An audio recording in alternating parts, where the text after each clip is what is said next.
The mind is not everything. It is so nice just to be very quiet, to sit up straight with dignity, with poise. And that is as important as it is to look at those leafless trees.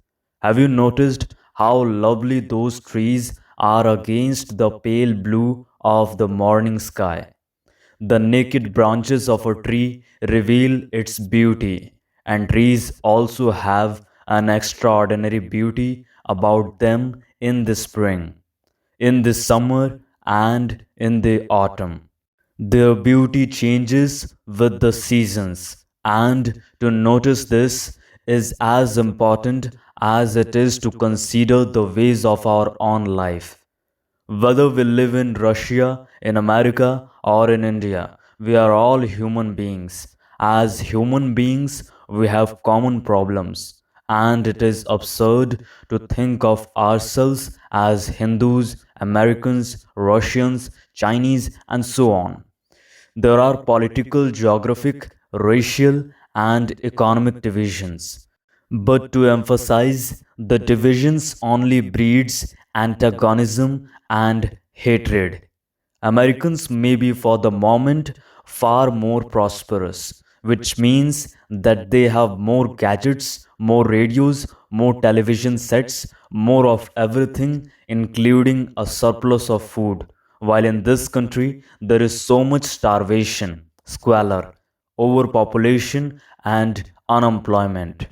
But whenever we live, we are all human beings. And as human beings, we create our own human problems.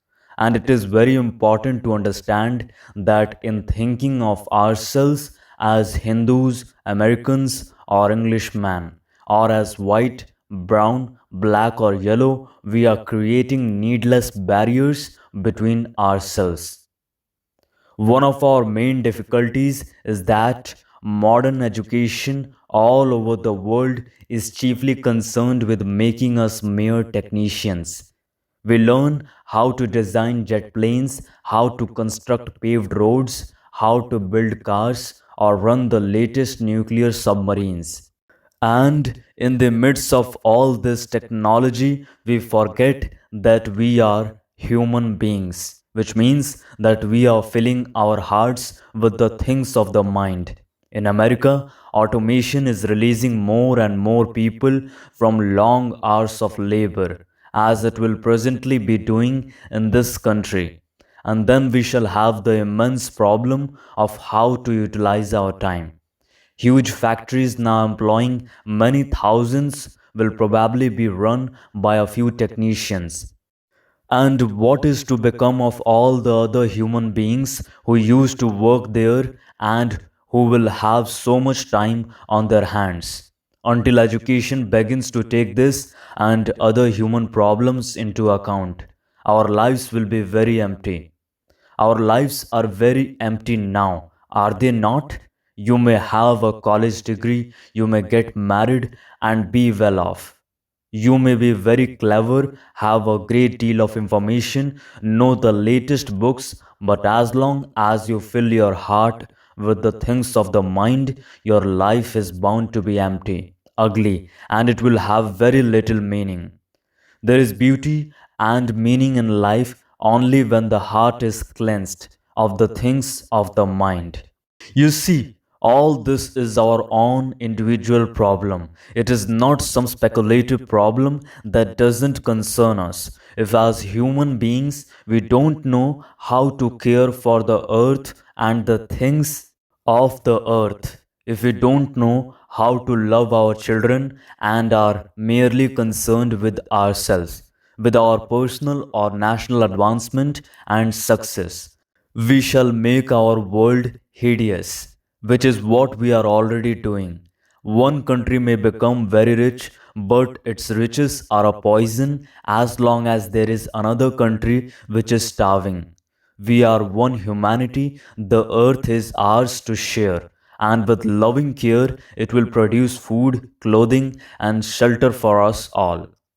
So, the function of education is not merely to prepare you to pass a few examinations, but to help you understand this whole problem of living, in which is included sex, earning a livelihood, laughter, having initiative, being earnest, and knowing how to think deeply.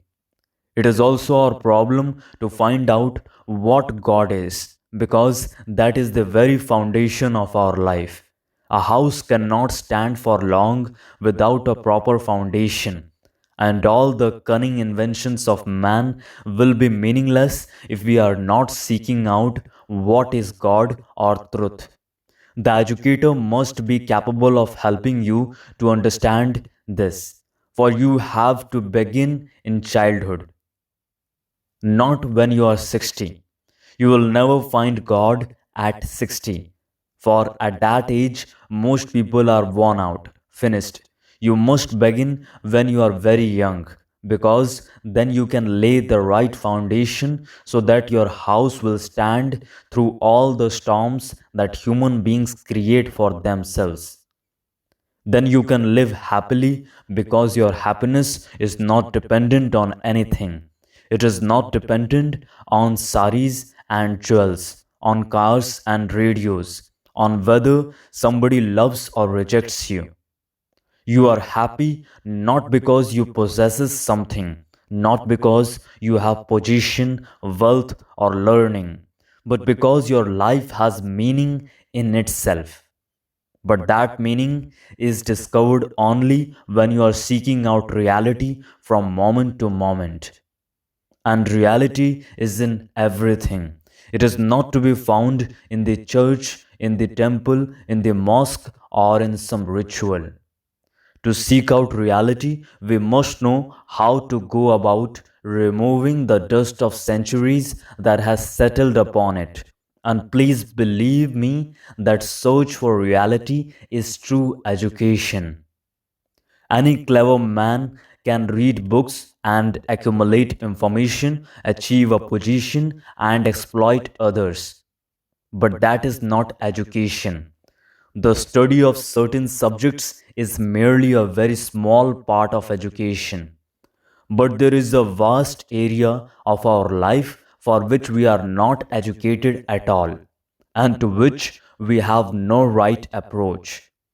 To find out how to approach life so that our daily living, our radios, cars, and planes have a meaning in relationship to something else which includes and transcends them all. That is education.